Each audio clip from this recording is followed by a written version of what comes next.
one of the difficult things that the difficult things that we're gonna have to do as with our children is making them better readers in this digital world.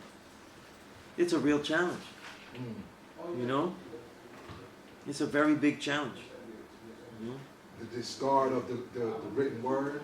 Yeah, yeah. The discarding of the written word, the lack of, you know.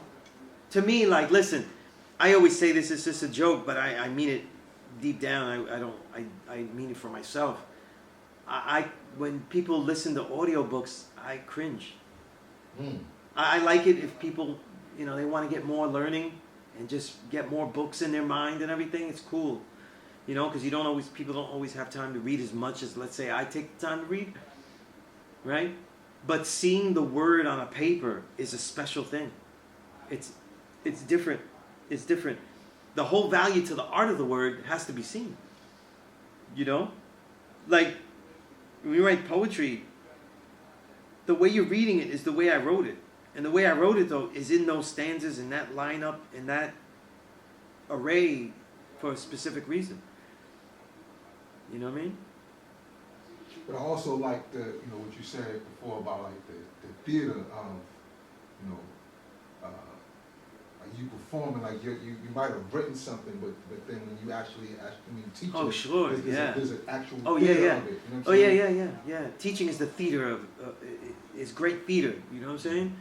It's great engagement, you know? That's why we have such a legacy, because the greatest 5%ers were dynamic, you know? They were dynamic teachers, they were engaging, you know, they were appealing, you know, they were cool, they're always cool, you know? So they showed you, like, they were able to exude their greatness, not just in the understanding, though, but in the way that they carried themselves, you know? You could see the difference, you know? It's an amazing thing. You said it's discouraging to the youth by design when it says 3-minute read. Yeah, it really does, yeah. 3-minute read. Every time I see something that times me for, like, this is a 3-minute read, 5-minute read, I really take it offensive. And I try to read it in 2 minutes. Challenge. Yeah. What do you mean? I use primarily Google Play Books, right? And it doesn't do that. But when you read a book on Kindle, Amazon Kindle, which, by the way, if you buy my books on Amazon Kindle, that is a great support, because when you buy my books on Amazon Kindle, people don't think that they supported me buying it digitally, that they bought it for less. But when it calibrates when you read pages. So when people buy my book through the Kindle app, right, which is where it's available, and people read the pages, I get paid more depending on how many pages you go through. Oh, wow. So if you finish the book you're reading, like you read through it, I get paid more. It's like almost like a streaming. Oh.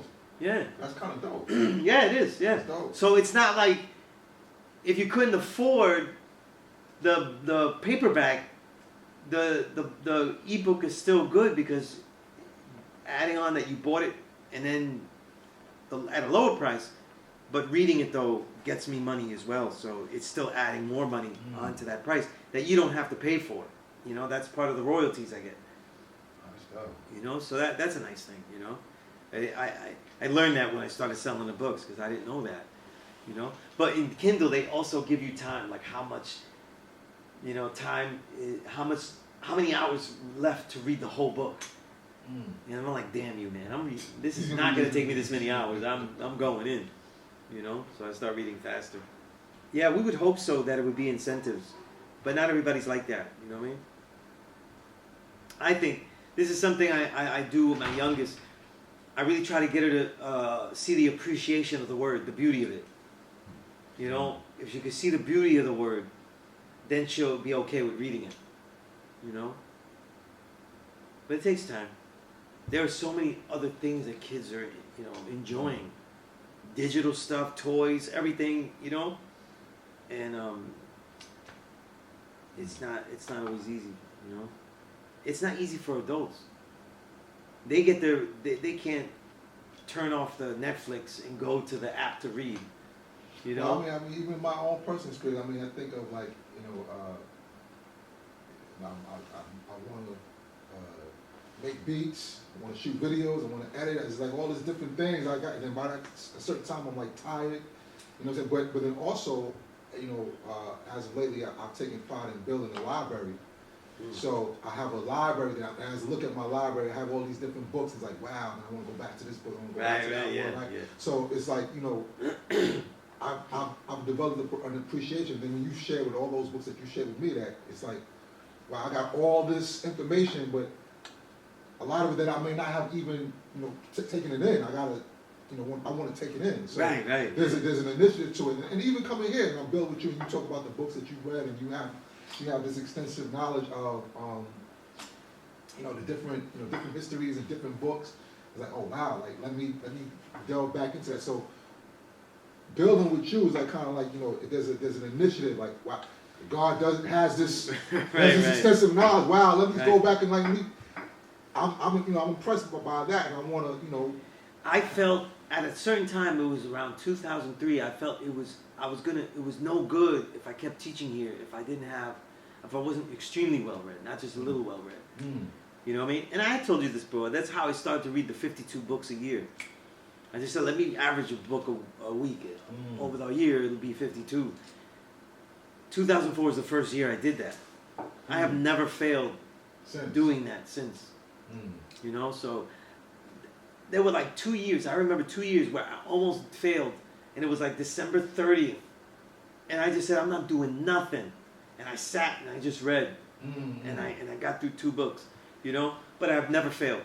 Never well, failed. Let me just to put the challenge. I saw that interview we did with Rakim. It's like, well, are those books the same books that you read before that you read over? Or? No. There's a list of about 10 books I read every year. As a Man Thinketh, Tao Te Ching, the Dhammapada, The Great Learning. You keep rereading. I read once every year at least, you know. And a lot of times I only read like maybe 5 of those yearly. So it ends up, over the years, it's been about 5 of those that I definitely read. The Tao Te Ching, things like that, right? Yeah. But I have reading amounts that I expect to read every week. So if somebody says, oh, you just read short books, though, it really wouldn't matter because every week I read it. I go for the goal of 300 pages, though.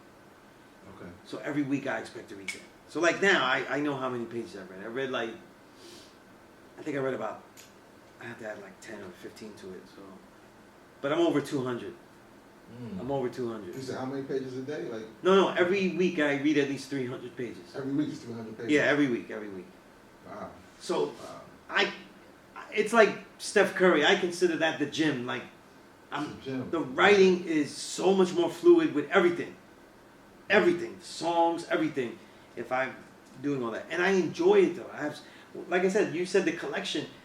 I look at my collection. It's over 6,000 books.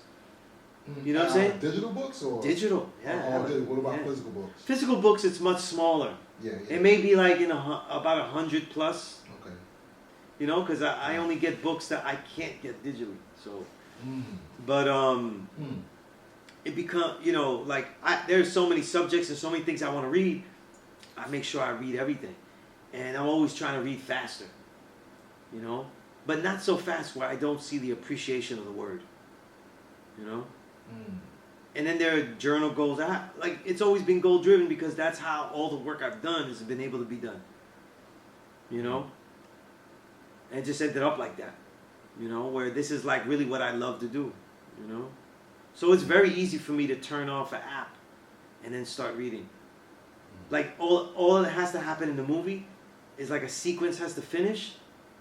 Like I'm watching a movie or program, I'm never those people that finish the episode. Like a sequence just has to change, and I'm like, you know, and that's enough. I get distracted and I get antsy. You know, so and then I take it off. You know, so I just disciplined myself, and you know, as a thing in the beginning, it was like it's embarrassing. I want to represent here, this school to teach though, and we have to know so many things. I don't know enough. It was the same way that happened when I started writing about hip hop. I maybe had like 10 albums in the collection, and I was like, this is no good. How can I write about music if I don't even have like a library to go back to and stuff? So I started to collect profusely. You know what I'm saying? Obviously that didn't end, right? that didn't end. You know what I'm saying? But this is where this stuff came from. But we take our trauma and make it positive though, because there were so many things I didn't have privy to. So I was like, I'm gonna get everything I should know, you know. And when I had my children, my first child. I was like, I want them to be able to have access all the things that they want to know, and not be like me, where there were so many things I wanted to know, and I didn't know where to get them, or if I thought this was where to get them, I was like, how do I get there? How would I get there? You know what I'm saying? I don't know how to get there. You know? And that could be very frustrating for someone, you know?